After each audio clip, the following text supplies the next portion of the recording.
Welcome to Out of the Blank.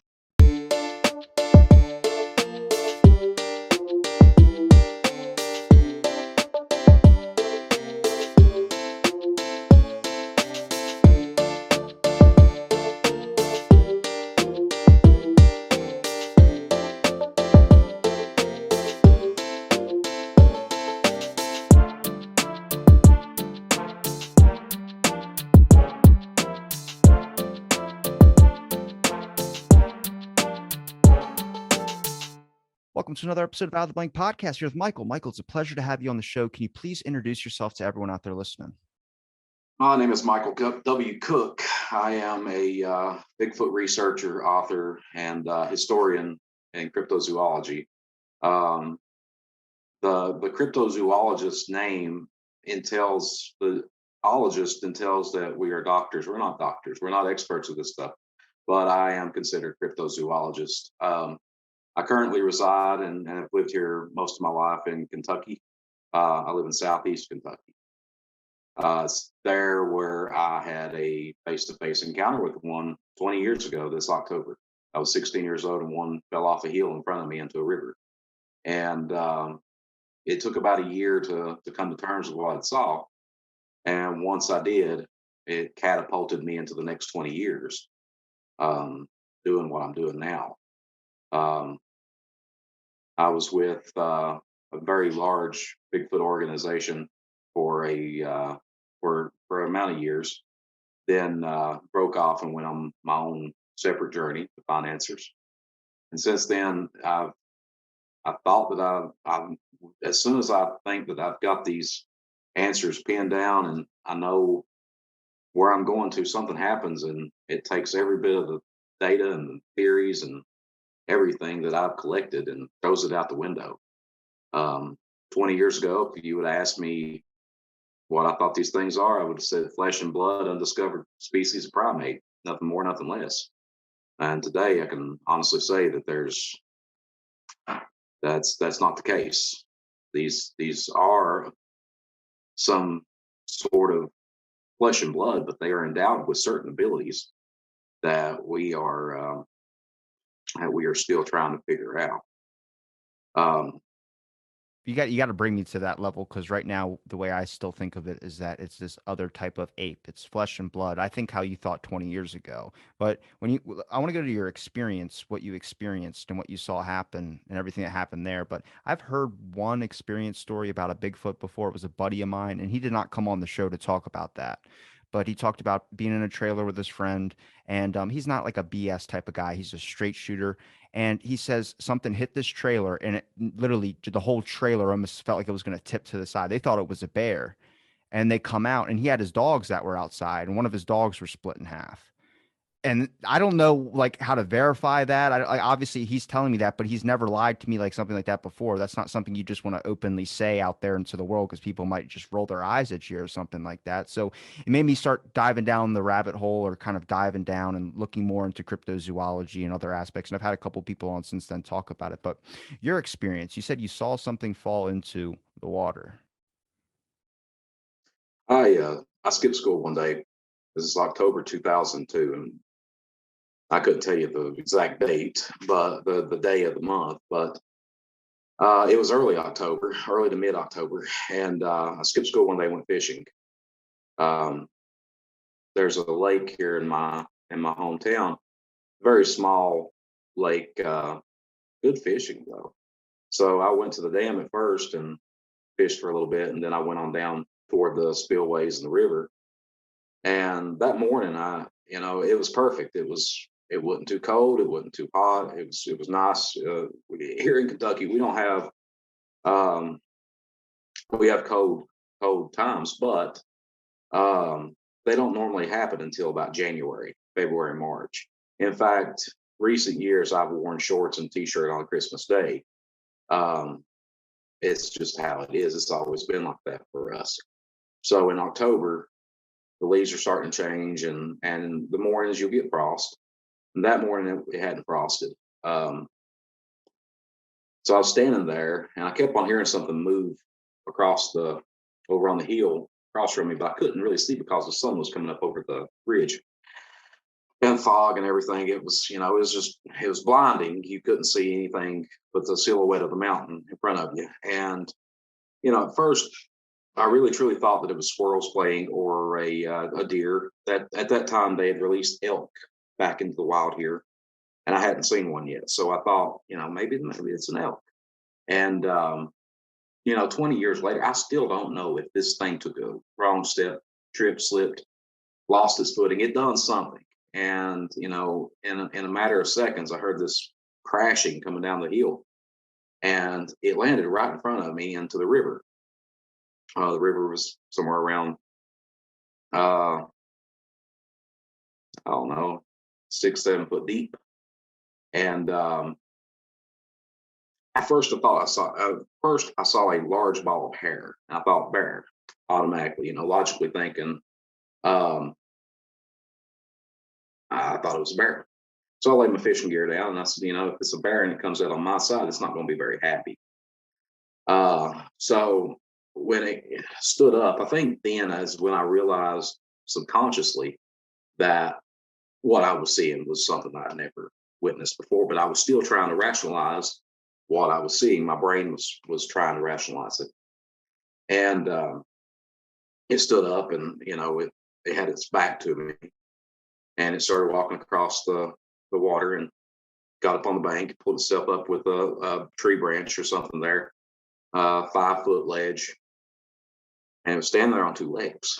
And I'm 50, 60 foot away from this thing at the time, and I'm still trying to rationalize this. And it shook off. It was just like you and I would. I mean, it's very human in nature.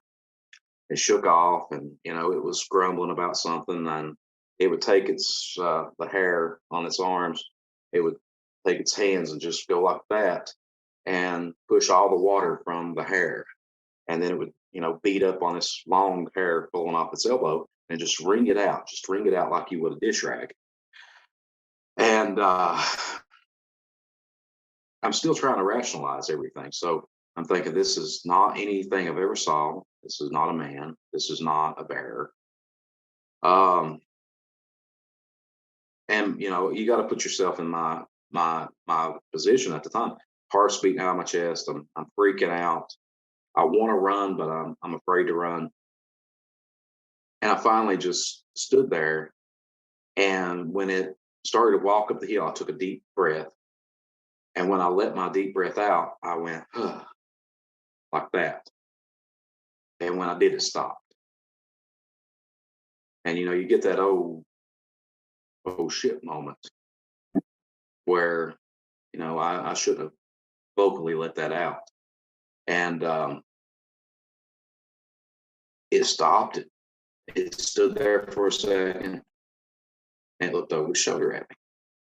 And then that's when it squared up with me. It turned around and it squared up with me, and we locked eyes. I was standing there, and I'm standing on the other side of the river, and it would look at me, and then it would look down and look back up at me, and then it had this look on its face like it was embarrassed. It was trying to figure out what to do next, kind of like I was. I was trying to figure out, what do I do next? I didn't have a weapon on me. I had a fishing pole, had a pocket knife. That was it.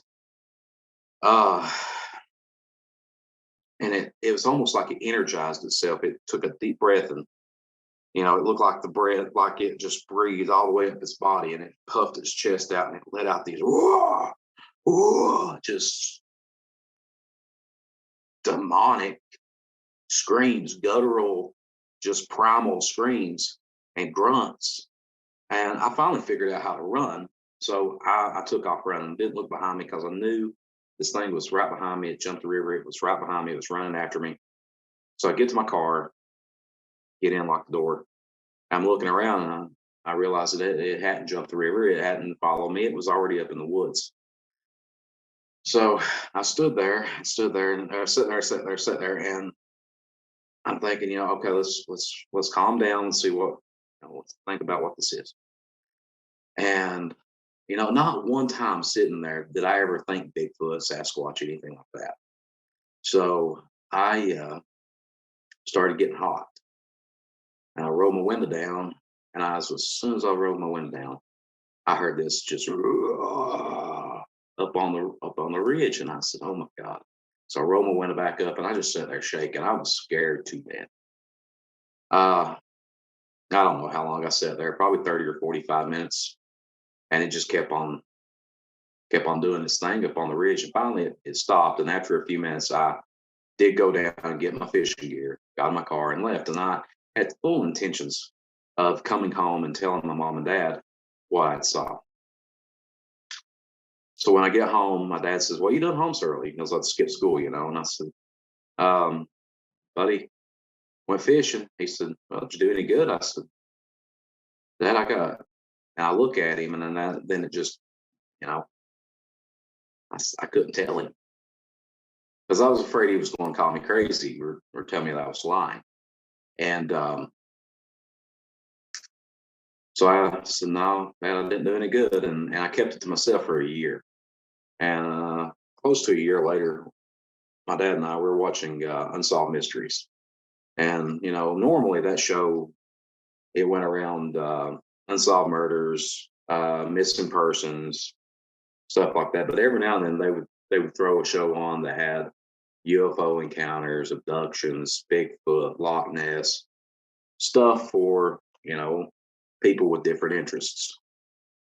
And that particular night, they were showing Bigfoot, and they get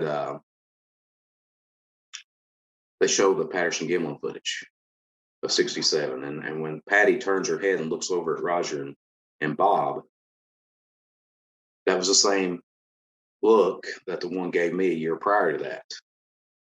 And you know, my dad says I turned white, started shake, I started sweating and shaking. He said, "What's wrong?" And I said, "I saw one of those." He said, "Where? When?" And I told him the whole story, and then it dawned on me. He wouldn't call me crazy. He wouldn't call me a liar.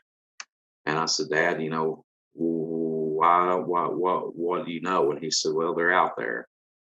Um, I said, "Why wouldn't you ever tell me?" And he said, "Well, would you ever went hunting or fishing or hiking or anything by yourself?" And I said, "No." He said, "Well, it's been easier on you not knowing." And, you know, this book I'm writing, I segue into that after the first intro to the book into the burden of knowing. And it really truly is a burden to some sort, um, because you know that there is something out there that we, science, society can't explain yet. And I joined a very large group, uh, learned the ropes from them, and you know, here I am 20 years later. I've had 4 visual encounters with these creatures. I'd hate to even start to try to count how many audible or what we call Class B encounters with them I've had. I've heard whoops and yells and screams and tree knocks and found footprints and you name it. But 4 visual encounters, um, 20 years. Well, I want to go back to your first encounter because I want to hear about the other ones as well too. But it's when you experience something, and it's like, I mean, kudos for you for being able to talk about it as well too. For a lot of people, that's a difficult thing. I mean, I talk to people who, have experienced UAP stuff, and that's a subject we know our government's talking about now. So like, that's a 100% flag up there for the winning team on the UAP front. But that was labeled a conspiracy for so long, and it's like you don't want to believe something like that is true, and then you experience it, and then it's like trying to get others to see what you have seen. It's a difficult thing to talk about. Like, I mean, for instance, when you mentioned this thing falling into the water just like a giant ball of fur, you're thinking a bear, and then this thing stands up, or this thing, climbs itself up, and you realize it's not a bear. I mean, you can't even categorize what it would be because your brain has never seen anything like that before. When I watched that Gimlage footage, it's it's just difficult for even my brain to comprehend because I go, it looks like a person in a suit. And the only reason is I've never seen anything like that before because it moves so human like. It moves just like, I mean, the sloshing of the arms, the turnaround, the look. And it's just something that I live in a beach town. I've never interacted with anything like that. Never even really been into the woods a whole lot. Even when we camp, there's like 5 trees around or something like that. There's never this thick forest. So it's a whole different area. But it's hard for your brain to compartmentalize what this thing is. And you try rationalizing to yourself, was it this or was it that? Maybe I was just adding something. Well, with the Patterson Gimlin film, you know, up until 2018, I'd never been there. And a friend of mine and I, we took a cross country Bigfoot trip. Um, and we found ourselves right there where that was filmed. And even the most diehard Bigfoot believer or knower, I think, still has a hard time, putting. Okay, let's put this into context. So, where this happened at? This is in Northern California. You are roughly 45 miles the way the crow flies north of a town called Willow Creek. Uh, you're about 25 miles west of a town called Orleans, California. This is in Six Rivers National Forest. How Jeff and I got there, I called a buddy of mine. He owns the Bigfoot bookstore in Willow Creek, and he sent me this picture of written directions to get to this spot. Once you get there, you're still about 2 miles hiking down to where this happened at. Very rough terrain. So, logistically speaking, let's for the sake of humoring people, let's just say that this was a person in a suit. The suit would weigh upwards to, we're going to say 150 to 170 pounds. Is what the suit would weigh. You're about 3 miles up Bluff Creek from the main road. But like I said, you are still 30 miles one way and 45 miles the other way from the nearest town. You would be packing it in on a horse. You'd be packing it in on in a backpack or whatever. Logistically speaking, I'm not saying it would be impossible, but it wouldn't be probable. It wouldn't be easy. Right. Like I said, it wouldn't be impossible. It wouldn't be probable to do it. Now, that being said, for the past 55 years, this happened on October 20th, 1967. For the past 55 years, theories and rumors have spread and all that. Well, the up until last year, most everybody I know and even the top researchers in the field said that Patty was somewhere between was exactly 6'7". But now you have LIDAR. We have ways of really getting a bead on how big something really is. And they put a LIDAR in Bluff Creek, and there's one landmark there left from 67. It's a stump. So they LIDAR'd it, and collectively they come up with anywhere from 6'2" to 6'7". Now, 6'2" person is not. I mean, I'm 5'8". I'm a very short, stocky person. I'm not a tall person at all. But 6'2" is a whole 6 inches taller than I am. And one of my best friends is 6'2" even, and he towers over me. He's a big guy. But say 6'7" basketball players, you'll see a few people like that. For the most part, humans are between 5'7" and 6'2". The Patterson Gimlin film, though, the way it moved. Let's go back to 1967. Let's get in our DeLorean and just zoom back. We got to hit 88 mile an hour. We'll never kick the flux capacitor in. So go back to 1967. Godzilla, King Kong. Those movies were out, mostly westerns, but it was 2 years prior to the release of Planet of the Apes. '67, even though we don't want to really talk about our history, we were not very feminist back then. We were racially skewed. So one of the key aspects of Patterson Gimlin film is the presence of uh, mammalian mammaries, which are breasts.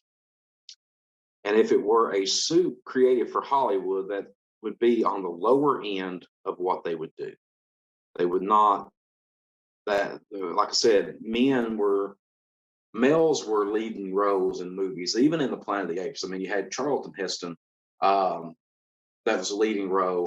The suits, though, if you go back to the costumes of Planet of the Apes, very rigid. When they moved, they weren't very fluid. They were very jerky with their movements. And when they talked, and I'll get close to the camera here, when they talked, they did not articulate their mouths. When they moved their mouths, when they talk like this right here. Hardly any time did you see the mouth move with when they were talking. They had large prosthetics that glued onto their faces. And when they talked, it would move, but it wouldn't move very fluidly. So if you put somebody in that suit, October of 1967, Northern California, logistically, like I said, it would be difficult. But here's the thing: a lot of people don't understand, and I'm probably going to school you on this one myself, yourself. But they were using a 33 millimeter camera, and there were 4 copies made. 3 of the copies have been located and found, and every time you lay a copy down on the other, it clears the images up. And now we have digital ways to do this stuff, but the fact remains there's 1 copy left that nobody knows where it's at. It's been lost for years. And but if they ever found it, it would be ultimately as clear as a digital copy that we could produce today. Bob Gimlin. Let's just put this in perspective with the Patterson Gimlin film. So you had Roger Patterson, who was dead broke. John Green, a researcher out of Canada, was in the Bluff Creek area. They had found footprints and was tracking these creatures. And there was something happening, and I still don't, to this day, don't know why John had to leave. I'll have to look that up. But he had to leave, and he called Roger. Roger was a Bigfoot researcher. He had written a book called "Does the American Yeti Exist?" And he calls up Roger, and he says, "Hey, Roger, I got to leave. I got to go back to Canada. Can you take over for me?" And Roger says, "Well, yeah, I can do that. I'll have to get somebody to go with me." So Robert Gimlin, he was a hot tar roofer in Yakima, Washington. And he had a job he had to finish, and he called Roger and Bob, and knew each other from the rodeos and stuff. And because Bob was a rodeo cowboy and cattleman and all that stuff. So Roger calls Bob. Bob says, "Yeah, I got a couple of weeks left on this job, and then I can go." So they waited for a couple of weeks. They went out to Northern California, and it wasn't until the last day that they got the footage. They were leaving the very next day to come home, and that's when they got the footage. Roger and Bob had no money. They had no means to buy something like that if it was produced by a studio or whatever. But we get to that point. So studio special effects makeup artists and stuff, I take their word over a lot of people's words because they know these things. They create, movie magic, movie monsters for a living. And every single special effects artist that's ever analyzed the Patterson Gimlin footage says no, that we couldn't do that. Even in today's standards, they would have to use CGI and stuff. Look at your anatomy. And I'm going with what special effects artists say too. The anatomy of the Patterson Gimlin Bigfoot, which we refer to as Patty, you can see muscles moving under the skin. she has a old injury on her hip where her muscle is flexing and going in and out. The way her head moves, go back to the Planet of the Apes. When they went, very rarely did they do this number. They couldn't articulate their necks in those costumes they made for the Planet of the Apes. Whenever they would turn, they would full shoulder turn, just like that. It was very hard to move their heads separately from their shoulders. Patty does it with ease. She does it very fluidly. She looks over her shoulder just like that. And when she does, if you look, you have to sit down and watch this stuff for hours and drive yourself crazy with it. But when you look at Patty, you slow it down. When she turns her neck, you can see her traps flex. It's there. Yeah. And what I saw that day is there. 8 foot tall, 400 to 450 pounds. They're there. And you have to look at every single angle. And that's what pisses me off about non-believers and skeptics. They only want to look at one angle. It was in California, and I've heard this 1,000 times, by the way. It's in California near Hollywood. No, you're wrong. It's about 7 hours north of Hollywood, above the Napa Valley in Northern California.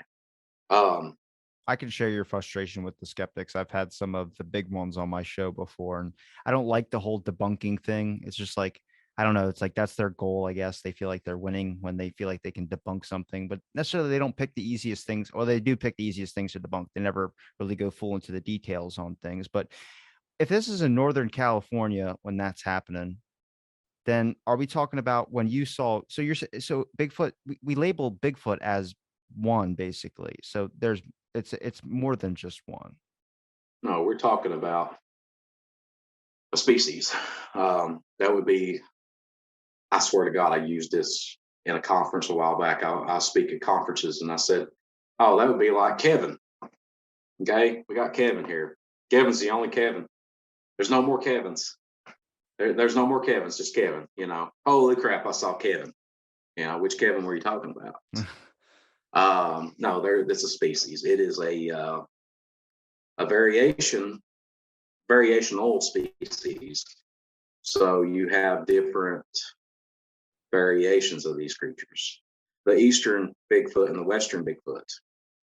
The color variations are different. The size variations are different. The demeanor, the personalities, the attitudes, whatever you want to call them, are different. Here in the eastern United States, we tend to come in contact with territorial. Sometimes it gets aggressive.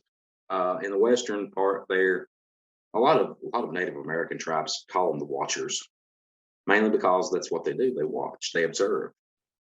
Very rarely do they engage. And I would think, even a teddy bear could probably tear you up if you got it riled up enough. But yeah, they're variations. And I'd also compare it to the Loch Ness Monster, where over the recent years I've discounted the Loch Ness Monster. It was, tongue in cheek. It was laughable. But today, there could be something to it. There's been too many sightings. As a researcher of the sorts, I can't discount it and be a credible researcher. I think there is a lot that goes on with Loch Ness that can be explained. I think that since it's so popular, a higher than normal wave could trigger somebody to say, "Oh, I saw a Loch Ness Monster." But when it comes to Bigfoot, the thing about Bigfoot is it has been there have been stories out of every single continent on the world, with the exception of Antarctica. That's every continent has their own version of these creatures. And you have to believe these people. You have to, I'll never try to convince anybody that these things exist. I will lay out my data. I will lay out my research, and I'll let you decide what you want to believe after that. But I have no reason to lie about it. And half these people that that come forward with encounters and sightings, they don't have a reason either. Um, it's just yeah, there's something to it. When I you know that for a fact. when you mentioned the Eastern and Western variations, you mentioned a couple things like the demeanor, the color, the personality. Could you explain a little bit more about those? Like, because I've read accounts from the Yeti, and like I said, when I reached out to you, I came across someone told me to look into Teddy Roosevelt, and that's when I came across that Teddy Roosevelt had wrote about some type of creature, never really called it a Bigfoot or Sasquatch, but just described its exact features or similar features to that. And I started going, okay, well, we look at the footage, the film, everyone knows of this creature walking. The weird thing to me is that besides like a show, like a cryptid show or something like that, that does, because there's a large part of our culture that is interested in this type of stuff, but I haven't seen a government investigation. I haven't seen like a bunch of stuff to like what they started doing recently with like UAPs, where I'm going, it's just weird how we've skipped that. You know what I mean? Like you have this one thing that is literally, I mean, it's been talked about for ages now, at least for my generation before. It's just been there, but no classical, like nobody's from the government has officially been like, we're gonna, task a force to go into this and look into this and verify and say if it's real or not. They just That skipped you over know, that. that Okay, you that know. that I I know of. mean, um, and I'll argue with you on this, Robbie. Um, Up until the release of the debriefing and release of confidential documents of UFOs and UAPs, the general public thought, oh well, Uncle Joe saw a UFO. He's crazier than hell. He's been off his rocker for years now. 2018, 2019, whenever the Pentagon and Navy released their footage and said, yeah, we've been studying these things since 47. Um, how much more are they keeping under tabs? So you got to think about the repercussions and ramifications of finding Bigfoot. So if there is let's say that tomorrow, you and I wake up in the morning, which I'll be up at 2:30 in the morning. Hope to take a nap, but anyway, uh, you and I wake up tomorrow, and I send you an email and say, Robbie, look at Fox News, CNN, whatever, and you pull up CNN, Fox News, or whatever, and it says Bigfoot discovered. Okay, undeniable proof. So back in 1993, the Oregon Lumber Company was a very prominent company for logging, and they were the number one producer of wood products in America, North America. They had leased a tract of land out in Northern California, Washington, and Oregon. And one day they came across an owl, roughly the size of this soda bottle. And went into digging, released that they found this owl. At the time, the Oregon Lumber Company was billions of dollars. Uh, they were estimated to be in the billions, not millions, but billions with a B. In less than 3 days, the Oregon Lumber Company went bankrupt. 25,000 jobs were lost overnight, all because of an 8-inch owl. The spotted owl was discovered living right there. And they didn't know they had to shut down their tract of land because it was their habitat, it was their environment. Now, put it in perspective. An 8-inch owl shut down $1 billion lumber company. What would an 8-foot tall primate do? Worldwide, overnight, all logging, mining, infrastructure would cease until they got a good bead on where these things primarily lived at. They would automatically go into a protected species category. We're talking about global economic catastrophe. So the government, a lot of people don't know about me, and I've started talking about it a little bit more recently. But I kind of work for the government. I don't work like in CIA or I work for a state government. I'm not that privileged, but I can say that the government does take sightings, encounters into account, and they do seriously look into them. There have been reports since when Mount St. Helens blew, back in the 80s, when I can't think right now, when Mount St. Helens blew, there's reports saying that there were government helicopters flying out very large hair covered animals that they had tranquilized to get out of there. And even after Mount St. Helens blew, they went in there and were pulling these things out. Back in 2018, when the wildfires hit California, the worst wildfire to ever rage happened.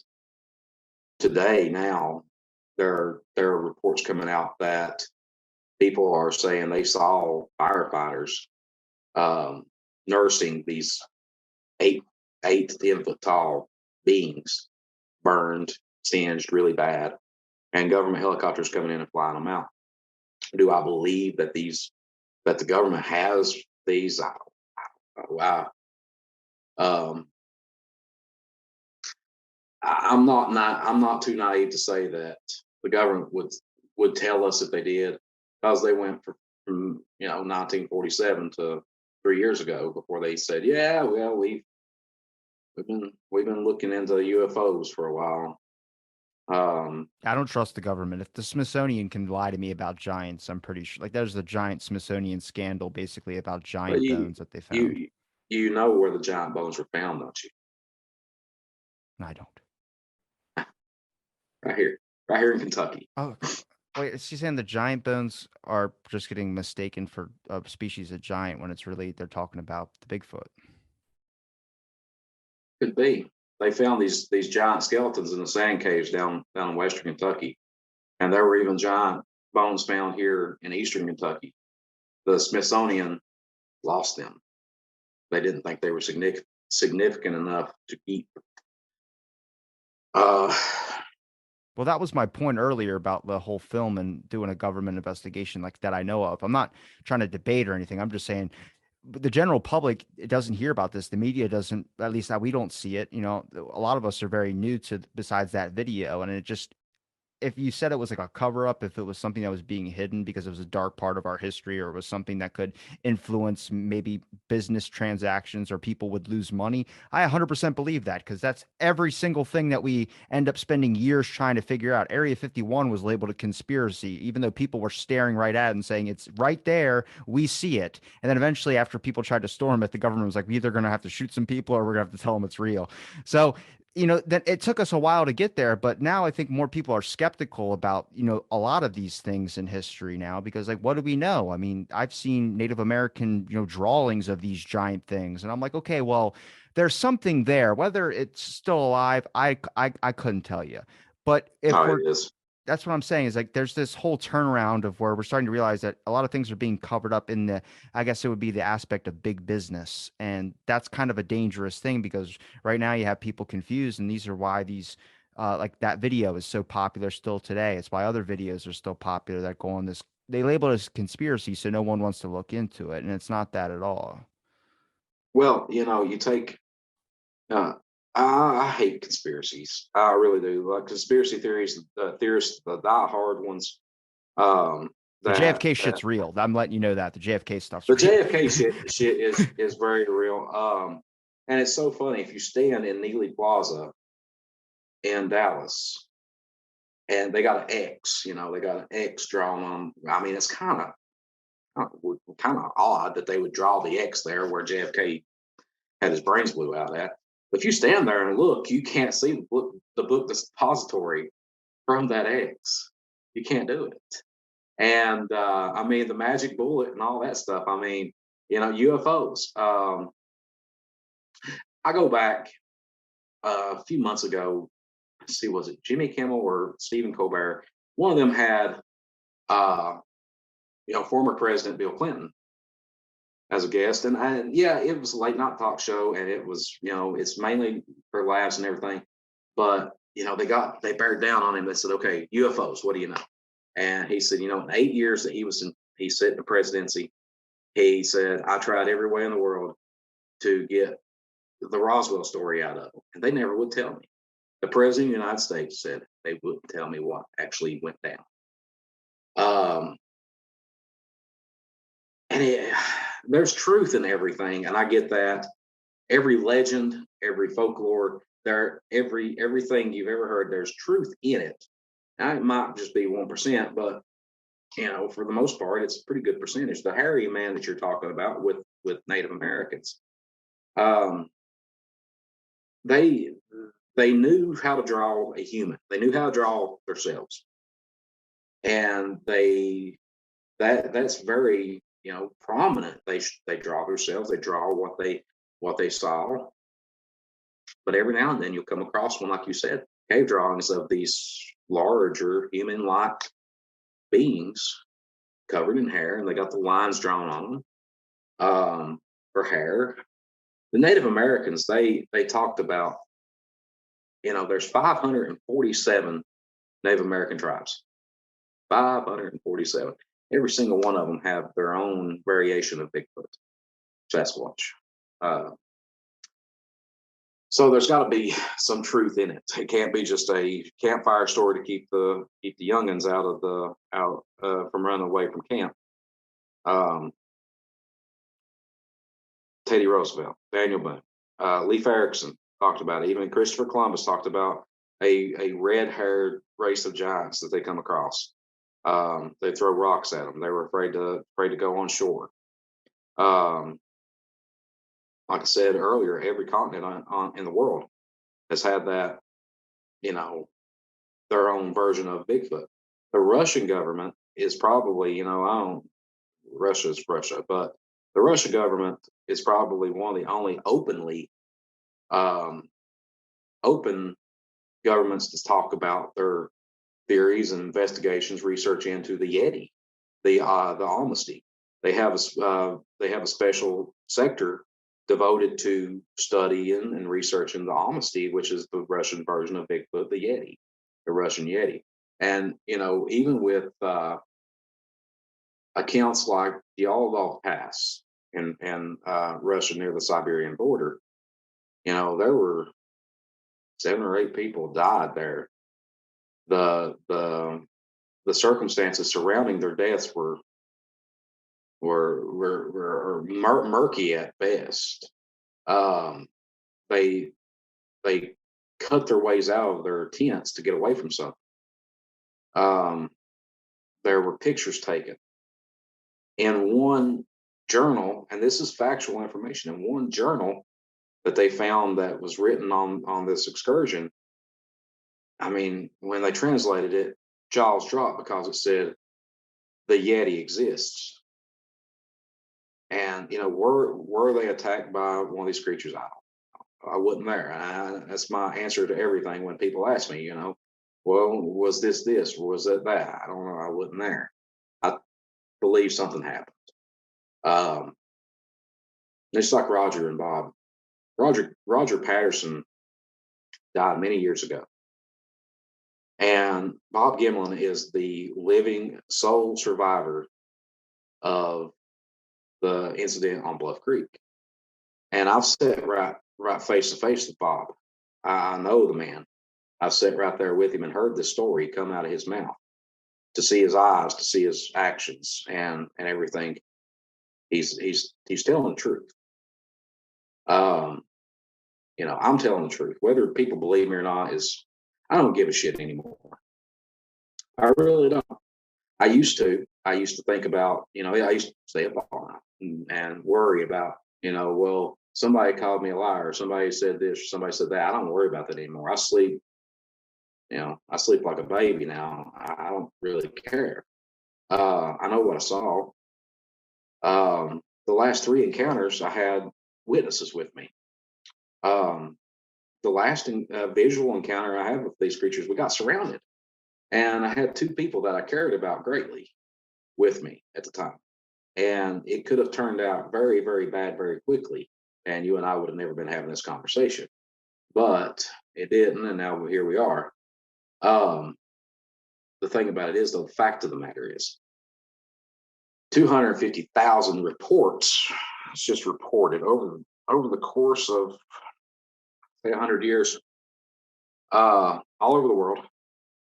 250,000 people can't make up the same lie. They cannot have the same delusional whatever. They can't do it.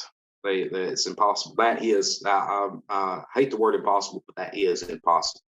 That's like you and I, Robbie. You and I can sit here in this room, and we can come up with a lie. Okay, Robbie. We were walking down the street where I live at, and a blue 1967 Camaro rolled up on us playing Led Zeppelin's Stairway to Heaven. I don't know. Okay. The Camaro was blue, Stairway to Heaven. And we sit and rehearse that lie. Now we go into separate rooms and somebody says, "Hey, Robbie, what'd you see today?" I'll bet you $1,000 cash money. Something that we practiced will go askew. You'll say, "Well, the Camaro was blue. It rolled up on us, and they were playing Led Zeppelin's Immigrant Song." Something's always going to get kind of mixed when people lie. So you think about it like this: 250,000 reported sightings. That's just reported. That's not all of them. You can't be making that same lie up over and over and over again. I've seen people, when they tell their encounter stories, I've seen people shake and break down crying. It scared them so bad. Me, I was one of those at one time. You have to believe these people that come forth with that. It's not about fame. It's not about fortune. God knows there's no fortune in this at all. I've spent more money than I'll ever make back in search of answers. But, you think about what people know. Well, think about it like this. Humans, for the most part, they live their lives, free. Bankers, they go to work, they come home, they normal jobs every single day. Humans are dangerous, panicky, volatile animals, and you and I both know that. The person, on the other hand, on an individual level, varies from individual to individual. 1,500 years ago, we knew that the Earth was flat, or the Earth was the center of the universe. We knew it, no doubt about it. Even the scholars of 1,500 years ago knew that we were the center of this universe, that the sun, the moon, the planets, the stars, everything revolved around us. 500 years ago, we knew for a fact that the Earth was flat. 20 years ago, I knew there wasn't no such thing as a Bigfoot. Imagine what we as a race, as a species, will know tomorrow. We've been proven wrong on every theory we've ever come up with. But like I said, with Bigfoot, humans are dangerous, panicky animals, and we would rather catch something, put it on display for all to see. And unfortunately, in order to classify these creatures and get a DNA, 100% DNA on them, there's got to be a body eventually. Now, for me, I'm not, unless my life was in danger, somebody I cared about was in danger, I wouldn't pull the trigger. If that would be the case with me, if I was given the opportunity, if I was given the job, the task to kill one of these creatures, I'd never be proven. I wouldn't do it. Mhm. Could I ask why do you think a body hasn't been found yet? Well, bodies are, phew, Lord have mercy. Yeah, there's just so much territory. And that's the running question that we get. Daniel Benoit and I were talking about this just the other night. Um, Daniel is over the ECBRO in Virginia, East Coast Bigfoot Research Organization, and we have a group chat goes on between us and the Squatch Watchers in North Carolina, and we get in these little debates and discussions all the time, and we all say the same things. Um, and I'll use this as an example. Eastern Kentucky, here where I live at, is the black bear capital of the world. There's more black bear here than people. You'll never see a dead black bear unless it gets hit on the highway, or somebody kills one. You won't go out looking for a dead black bear and find it. These creatures, if they are as intelligent as we think they are, they either go into cave systems and die and seclude themselves, or they are taken there after they die, or they are buried. Um, I use Kentucky as a great example because we have cave systems, but we also have coal mines. And these abandoned coal mines, nobody ever goes in them. All you gotta do is find a shaft.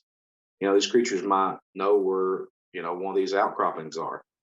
Go out, dig it up, throw the body in, and bury it.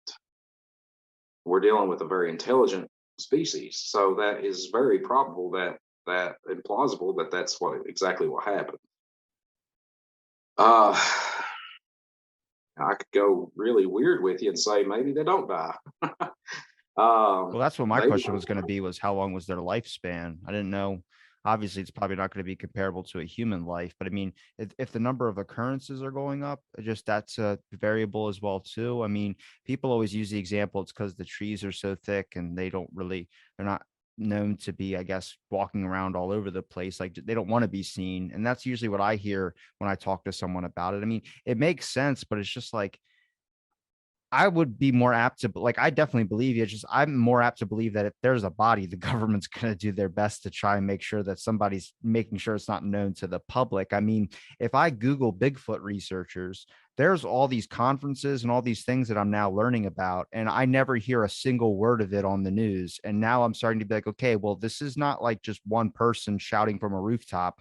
This is a lot of people that are doing this type of thing, and you start realizing why isn't the media reporting on it, where I start smelling that that wine glass of fuckery. So I'm like, okay, it's definitely the media is doing something here. Why aren't they reporting on that? And when you do see a show on it, they make it really Hollywood, and they make it not, I mean, you can say, X-Files is an interesting show. I've had guests from X-Files on the show, and I've told them outright, they Hollywood it up. And it's fun, but it's not like I would like to see the real stuff. Don't BS me like a paranormal show does. Show me the realness. That's like with These Woods Are Haunted on Travel Channel. We were on it, and it took. They flew us up to Philadelphia. We filmed it over the weekend, and when it came out 2 years later, they TV'd it up. They drama it up, and I tell people all the time, 95% of that show happened, 5% of it happened, but it was kind of amped up for TV. And they made us look like a bunch of cowardly fools. Especially one person that was with me, my girlfriend at the time, Gwen Guthrie. They made her look like a complete and total wreck, like she was terrified. If anybody was put together that night, it was her. She was calm, cool, and collected the whole time. I only got nervous because I put her and our friend Kenny in immediate danger, in imminent danger. It was just a scary moment, and if something would have happened to them, I would have never been able to live with myself. But you talk about the body, and you talk about the news and all that stuff, and then I spoke at this conference back in June up in Virginia, and one of the questions afterwards was, "What would you do if you come across a dead Bigfoot?" So okay, put this scenario in, which we're hypothetically speaking. So anything that's said right here is purely hypothetical. I'm out walking one day in the woods and I come across a dead body of a Bigfoot. Okay. Pick up the phone, call the news. I'm going to call the news station. I'm not going to say Bigfoot. I'm going to say, hello, my name is Michael Wayne Cook. My GPS coordinates are this. I just killed my wife and 2 kids. Here's where I'm at. Come and get me. News is going to call the police. Probably SWAT team and everything's going to storm in. When they show up, I'm going to be sitting there beside a dead Bigfoot body playing on my phone. They're going to say, where's your wife and kids? Well, number one, I'm not married and I only have 1 kid and he's in Paris, Kentucky right now. Well, why are we here? This. By then, it's already out. It's already out there. So, it's a very dark thing to do when it comes to that, but ultimately that's what you'd have to do. Theories of Bigfoot, like I said, maybe they don't die. If they are a primate, then they have a lifespan of 50 to 80 years. I forget. Like one of the oldest living gorillas was like 60. And humans, we have pretty good longevity. We are not species meant to live 100 years. We're not. You think about everything that goes wrong after about 80. You start getting a little bit more feeble. You start getting weaker and all that stuff, and mind, body, and soul. My grandma, good example. She was right at 90 years old when she passed in 2020. She didn't know who I was for 7 years. She laid in a bed for the last 5 years of her life. I mean, sad stuff, but gorillas in the wild, they live 30, 35, 40 years. Chimpanzees about the same. Captivity, breakfast, lunch, and dinner, nice warm place to sleep. Unless some kid falls off the balcony and all that, they normally live a good long lifespan, 50, 60 years. But like I said, we're not a species meant to last. 5.5 million people a week get explosive or get dysentery. They get diarrhea and vomiting from Wendy's. 5.5 million people a week and are hospitalized. We're not a species meant to last. And in the last 2 years, of people, you put this in real big perspective. We had a virus, something on a microscopic level that took out 1/4 of the population on Earth. And I don't know. Bigfoot, how long do they live? Do they even die? I don't know. If they do die, then the Patterson-Gimlin Bigfoot would probably be dead by now. The one I saw would be close to middle-aged or whatever back in 2002. Yeah. I don't know. I'm not one of these people that's going to sit and try to bullshit you the whole time and say, well, I know this for a fact. No, I'm not ashamed to say I don't know. When it comes to the cave systems, do you think it's just possible that they could have just adapted to be underground a lot more than being up on land during the day? Or, do they come out more at night? Absolutely. Okay. Yeah, absolutely. Here in Kentucky, we have cave systems all over the place. There's sand caves, there's limestone caves. I truly believe they use those cave systems as means of traveling and getting from point A to point B. They probably live there most of the time. We come across tree structures and all that shit in the woods, but I don't think they're meant for living. If you ever see a tree structure, it's not a roof; it's just a stack of trees that are placed in a certain pattern that's not natural. They're primarily nighttime, nocturnal creatures. Daytime sightings, I believe that's just whenever something they're traveling or something like that, and they see them. A lot of road crossing sightings at night. And you think about it, my pickup truck has the LED headlights on it. I can see way out through there. But you take older headlight bulbs. You got what, 150, 200 feet maybe of visibility with those on. So, if something crosses in front of you, 250, 300 feet in front of you, you're not going to see it. Bigfoot, uh, Well, what gives you hope to speak at those conferences still? Like it's been a long time, but do you find like the public's like whenever I have friends who do JFK conferences, they run them at like the Sixth Floor Museum and things of that sort. And it's what keeps them like people generally are still interested. They want to know and they believe that the official story isn't real, that there's something there. So is it the same thing with the Bigfoot conferences? Do you find people that are generally there looking just to actually want to know more about this type of thing? Like they don't just look at it like a fun, you know, amusement park thing. well, it's weird. Like conference wise, you know, about 50-50. They come there. There's a lot of enthusiasts. Um, this last one I had was a few weeks ago. It was a festival. I was hired to appear there, and yeah, I hate the word celebrity. I'm not a celebrity. I'm just a normal dude. Has a weird hobby, but I've been on TV, so they think that that's automatically celebrity. I had a line backed up probably 300 feet from my booth, people walking up, talking to me and stuff, taking pictures and all that, and that's weird for me. It's awkward, but I think there's a lot of enthusiasts that want to come, and it's really truly a means of bonding with other like-minded individuals. The collective. And I wrote this out earlier because I'm actually putting on a conference next year, the first ever annual Kentucky Bigfoot conference, and a collective of like-minded individuals gathering in the same place at the same time to discuss theories and experiences and have fun. And for most of us, Taylor Cook, Tate Fulbright, David Martin, um, they're with the Squatch Watchers of North Carolina, Daniel Benoit from the ECBRO, and myself. We live so far apart from each other.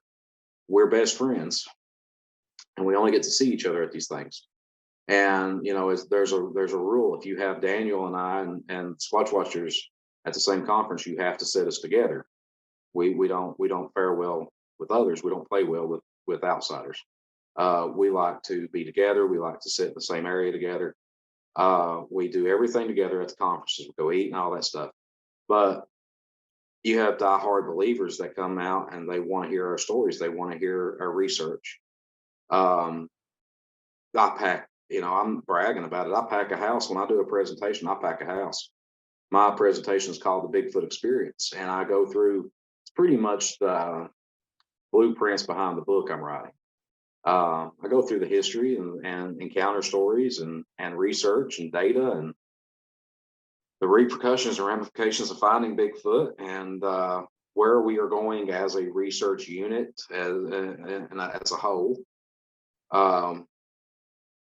And like I said, I never try to convince anybody of it, but I do lay out actual information, and you can draw your conclusion at the end.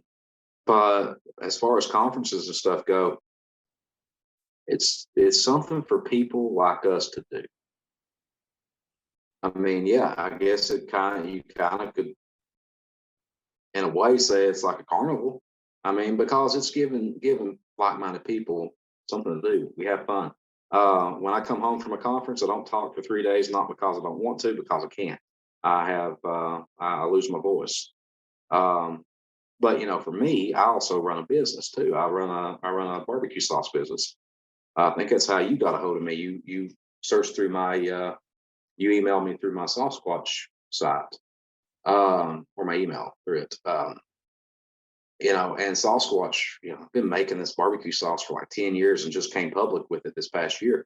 And it's just taken off. And I can credit the Bigfoot. I can credit my grandmother. I can credit my aunts, and all the barbecue legends from years ago, because I learned how to do this through them.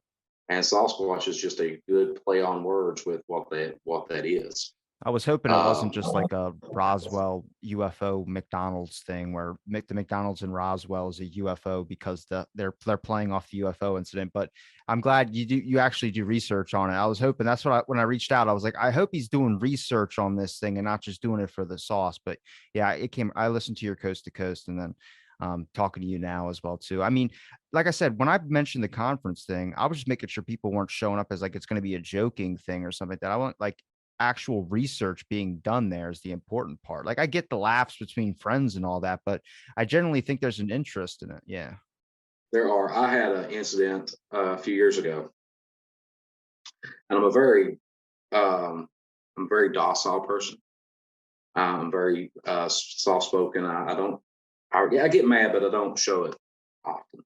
And I had a heckler, and he spent $25 of his own money to come in and make fun of us speakers and people that were there to because they believe in Bigfoot. And I was the last speaker that I was headlining that particular conference. And the whole day I watched this asshole just blurt out words. I mean, he said he was invested. He wanted to do it. He wanted to be there for that reason. And some people, are just born dickheads. And I said, you know what? I'm going to get his ass when I get up there. So when I got up there, I started talking. I said, I do this little crowd fluffing thing where, my name's Michael Cook and welcome to the Bigfoot experience. And a few people clap their hands and I'll say, no, hold up. We got to do this all over again. I want everybody to scream. I want people to hear us in the next town over when I say this. Hello, my name is Michael Wayne Cook and I am a Bigfoot researcher and welcome to the Bigfoot experience. Our whole house raises up and all that stuff is good time, fun. I get them riled up. This one dickhead sitting out there. Everything that I would say, Robbie, he would have something to say. And he was interrupting me throughout my presentation. And finally, I broke, and it's character. You break character because you're having to put this character on for people and entertain them. And I said, all right, stop. Everybody stop. All right. This guy right here. And I walked over to him. I said, and I took the microphone with me and I sat down, seat in front of him. And I said, what's your problem, dude? What is your belief system? He comes out with this big long thing and I handed him the microphone. And I said, I want you to go up there and the space bar on my laptop will click from slide to slide on my presentation. I'm going to sit right here and you go up there and do that. And you give me your research. You talk about, in fact, I quit right now. I am going to sit here and listen to you since you've decided to sit here all day and laugh and cut up and joke about my friends and the others here. I'm going to sit here and let you be in the spotlight like you wanted to. And he said, and he had the microphone, kind of down, but you still hear him on the microphone. He said, well, I don't know what I'm talking about. And I grabbed the microphone away from him and I said, all right, now shut the fuck up and let me do my presentation. And I went back up there. You're goddamn right. I went back up there. I done it. And I got done. I went over to my booth and sat down. He comes over to me, goes, man, I said, no, listen, if I wasn't in a different state, I would take you outside right now and I would whoop your ass right now. I said, this is uncalled for. This is immature. You're 40, 50, whatever, how old you are. You're a man of a certain age. Surely to God, you didn't wake up this morning and say, I'm going to go spend 25, 30 bucks on a ticket so I can make fun of a bunch of people. I said, that's the most immature bullshit I've ever heard in my life, and you're not welcome here. I said, it's people like you that make fun of us, and then something happens to you, and then we all sit back and look at you and say, oh, well, I told you so. I mean, that's what it is. We told you they were out there. And that's another thing. You get nitpicked and picked on every single day of your life. Family members of mine, they do it to me. They roll their eyes at me. Friends that I've had for 40 years, they do it to me. And I kind of let everything grow off my shoulder. But that one particular day, man, I could feel it building. and I would never lash out at somebody like that because they're ignorant. But he don't know how close he was to eating a microphone. Like I and the wrong way. Because I was getting ready to make him eat it with his ass. I was going to shove that microphone up his ass and be done with it. But he, it's so funny. After I had that conversation with this guy, you fast forward this past June, I walk up to do my presentation, and I look out in the audience, and there he is. And I said, "Hold on a minute, folks." And I walked over. I said, "Been awful quiet today, pal." He said, "Well, I've opened my mind and shut my mouth." And I said, "That's the smartest thing you could ever do." And he sat right there the whole time, never made a peep. And it was a good time. It was a good time. But it's people like that. Um, Well, that was like this one of my hesitations for always talking about a subject like this or reaching out to someone that studies cryptozoology or something like that is because you don't know me, and it's kind of like a weird setup I have for my show, which is like just we haven't met before, but let's have a conversation. I mean, it works out pretty well, but you get skeptical. Like, what is this person going to think? Is this person going to do this? And like, no, I'm just generally interested in your perspective, everything you've done. I'm here to have a conversation with you. I couldn't give a fuck about anybody that's listening, giving a shit about their comments or anything like that. It's just tell me what you've seen so I can, sort it out in my own head. And I believe, when I'm in the conversations like this and we talk about subjects, I like to talk about this type of stuff because, dude, there's a record of it. There's a historical record of it. So, like, don't just say it's like one person that's having a fantasy daydream making a sci-fi series. It's not that at all. It's a lot of people that have been talking about this for a very long time, but people only want to believe what they see on television or what they see on a news station. I'm like, well, sometimes the news isn't going to actually tell you the news. They're just going to tell you, hey, here's this ad for this pharmaceutical company, and then they go to the next thing. Well, TV, and I credit Finding Bigfoot, Animal Planet's Finding Bigfoot, for the newer generation of Bigfooters out there, the Bigfoot researchers and enthusiasts. 10 years ago, I wouldn't think society was as accepting as it is now. More people acknowledge the possibility, and that's the thing, acknowledging the possibility that these things could exist, not do exist, but could exist. And that's all I ask for people. I say, I'm not trying to convince you to believe in them. I'm just wanting you to acknowledge the possibility that they could, you know, in fact exist. And Finding Bigfoot helped a lot of people out with coming out of what we call coming out of the woods and telling their story. Expedition Bigfoot on Travel Channel. That's it shows normal people with normal jobs doing this, and that's what we are. We are normal people with normal jobs. You find me every single day, Monday through Friday, at our local courthouse. Um, Normal people. That's like this guy came to my job the other day, and we were talking, and I do the thing where I take my glasses off, and it's like the Clark Kent Superman deal. Because on TV shows I've been on, I normally am like I am right now. I don't have glasses on, but when I put those glasses on, man, I turn into a different person. I took my glasses off. He said, "Man, I know you. I just watched you on Travel Channel the other night." So that's great, man. Let's take care of this business and we'll talk about it. I get paid to do this job, man. So let me take care of my job first, and we'll talk about it. But yeah, relationships have been completely and totally ruined because of it.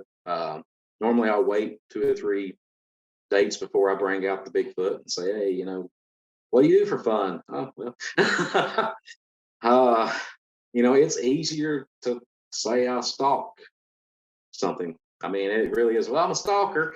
I stalk Bigfoot.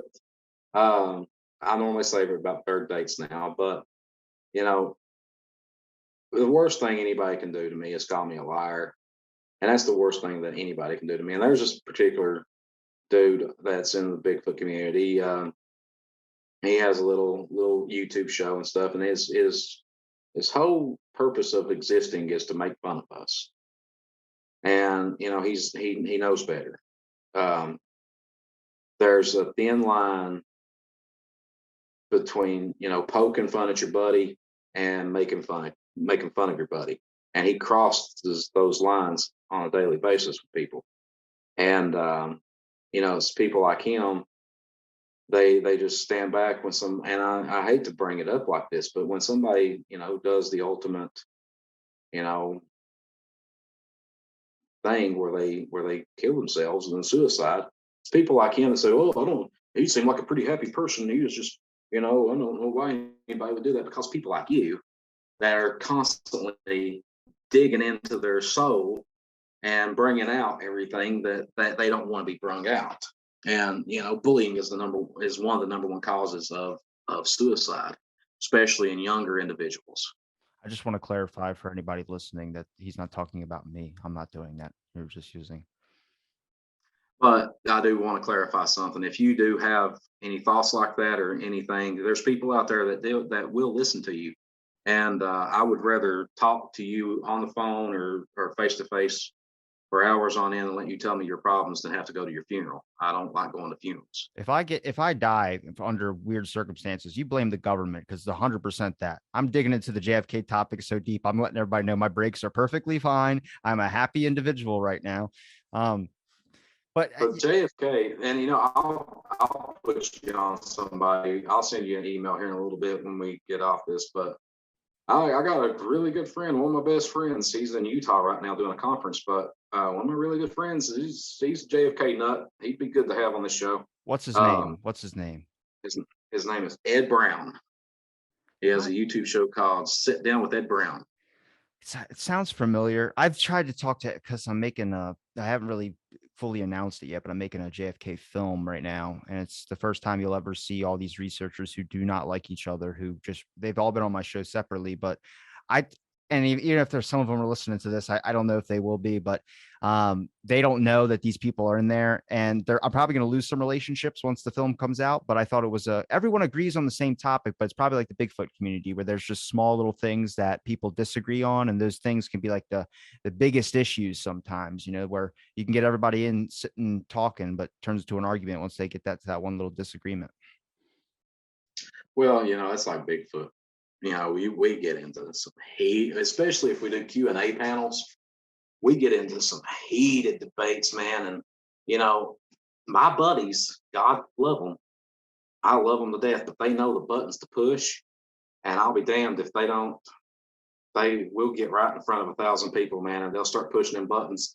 And like, there's a video somewhere. I'd have to find it, but you can see me and my buddy sitting beside him. He's talking, and every single thing he says, you can see like my blood pressure. You can literally see it just build, and all of a sudden, my top of my head blows off. And I say, "Okay, you gotta stop telling people this," and I just flip out on him. But we do friendly debates and friendly arguments, and I've slapped people. I've open hand slapped them right on stage before in front of a bunch of people and tell them to shut up. But that's the joy of it too. It's fun to argue with people. I love arguing with people. I really do. And especially friends that I know that we can sit down and have a beer afterwards with. Now jackasses like the one in Virginia a few years ago, I won't. I'll shut him down. And I think I left one thing out. I told him, I said, if it's a battle of wits, man, you came severely unprepared. I said, because I'll outsmart you every single word you say. I'll outsmart you. So don't try to debate me. Well, And I'm about to say, where can people find your research that's in your book? You haven't even promoted your book title yet. Bigfoot Out of the Woods by Michael W. Cook, and there's a special forward that's going to be on it. But it's pretty cool. I ain't gonna lie. I can't say who it is yet. It'll be on the front of the book whenever. But this person was gracious enough to write a forward, and I've read it, and it's very nice. It's very well written. So the Bigfoot Out of the Woods will be out. I'm saying next summer, but it's going to be sooner than that because I've got 3 or 4 interviews left to do, and that's going to be it. And then I just got to put them in there and kind of tweak everything. But then I've got another book coming out called the Cryptid Cookbook for the barbecue sauce deal. But after that, I've already started doing the preliminary work for the next book, which would be UFOs out of the skies and so forth and so on, and lake monsters out of the water and all that stuff. It's the out of this world series is what I'm starting. I like your thinking out of. I like that. I like that. Yeah. So we're bringing it all out there for society and people to read. But my research, you can find it on Cook Cryptid Research on Facebook. Just don't take out of the blank. That's my shit. Out of the blank. That should be a good one. No, but the Cook Cryptid Research is on Facebook. I don't post a whole lot on there anymore. Where I'm working on this book and stuff. I'm really focused on it. I am currently involved in a project. It's called Project Quantum Bridge, and I can't say a whole lot about it, but it's taking place right here where I live at, and it's several team collaboration, paranormal researchers, Bigfoot researchers, myself, and a couple others. And we're starting to connect some dots that's going to be pretty cool to bring out later. Also working on a couple of films with paranormal group here in Harlan, Kentucky. The first one's going to be Shadow Men. I got invited to do this to join this crew as a collaboration and stuff. And they've shown me video to me, I've never really been what you say a ghost hunter. I've always kind of been interested, but I choose to believe that we there's something after this, and we don't. Not everybody stays down here when it's said and done, but they show me some security footage that cannot be altered in any way, shape, or form, and it's pretty compelling. I'm also involved in a new Bigfoot documentary. It's going to be pretty big. In my opinion, it's going to be one of the most significant Bigfoot documentaries to ever been produced, and it's called "I Believe in Bigfoot," and it'll be out next year. You can always catch me on Travel Channel. These Woods Are Haunted, season 2, episode 6. It plays on reruns. They play that constantly. I'm filming something in November that I can't really discuss, but it's pretty cool. It'll be out on Travel or History 1. And SossSquatch.com, there's something on the grill. The barbecue sauce that's making its way across America. I'm pretty proud of it. Got 4 flavors out right now to be purchased. Black cherry bourbon, apple bourbon, peach bourbon, and what I affectionately call the boss sauce, which is straight bourbon.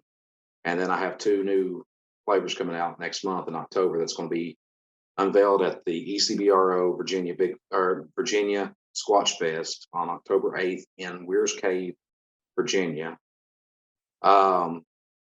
I will be a special guest at Screamfest in Athens, Tennessee on October 1st. Then October 8th, I'll be at the Virginia Squatch Fest in Weir's Cave. And then October 15th, I'll be at the South Carolina Bigfoot Festival in Westminster, South Carolina. And I will be doing 2 presentations that day, one in the morning, one in the afternoon, bringing the Bigfoot experience. Daniel Benoit from the ECBRO will be at we'll be sharing a tent together. So everybody come by and see us there. Grab some barbecue sauce. I have a few more things for sale, but if you see me on Facebook, it's Michael W. Cook. It's just me standing there with my arms crossed, looking like the boss. But yeah. Oh, there's an important thing. I was going to forget about it, and I didn't. So next October, the first ever annual Kentucky Bigfoot Conference will happen here in Harlan, Kentucky, at the Harlan County Convention Center, and we will be bringing 6 to 7 speakers, experts on their own, very knowledgeable people in the Bigfoot community, and maybe a couple people you've seen here and there on TV or something. But that'll be going on. Tentatively, we're looking at October the 21st. It's on a Saturday, so that's the tentative date right now, but that could possibly change here in just a couple of months, but that's a year and a half, 13 months away. You're, Um, you're gonna have to send me some of those links, but I'll link everything in the description for you. I will. I will. I'll send them to you. Uh, oh yeah, the schedule of my appearances is on SossSquatch.com. It's SossSquatch.com. And if you just scroll down on the homepage, you'll see events and all that stuff, and the coast to coast stuff, and the next few events that I've got going on. I'm actually supposed to be going to Pittsburgh, Pennsylvania, at the end of October. So that's the one I was forgetting about too. That's going to be at Roscoe, Pennsylvania. We're doing a charity thing there. So Daniel Benoit and I. But if you don't care for me to plug them, the ECBRO Discovery Project of Northern Virginia, it's headed up by my best friend Daniel Benoit. He's a very good guy. He's very knowledgeable researcher, wildlife researcher. He's had Bigfoot experiences. Him and I actually had a Class B experience together a few years ago. Then check out the Squatch Watchers on YouTube and on Facebook. Those guys, Toby, Taylor, Tate, and David are really good friends of mine. And they have a lot going on. They have their YouTube videos are just phenomenal for people. And I say this not making fun or anything. I'm just saying for people that don't know what they're doing with video editing and stuff, they are on top of the game. They really are. They're self-taught how to do this stuff, and they are very on top of the game and good guys to have on interviews and stuff. And they will be. We normally all three Squatch Watchers, me and Daniel, we all kind of run together at these conferences and stuff. Where you see one, the others aren't far behind. Trying to think if I got anything. No, I'm done after that. I'm done Okay. after that for the year. I take the end of the year off from this stuff. I spend time with my kid and family and eat and fatten up for the winter. Well, Michael, look, I appreciate you giving me your time to do the podcast, man. I'm going to link all your links in the description. It's been a pleasure chatting. Thanks for listening to this episode of Out of the Blank.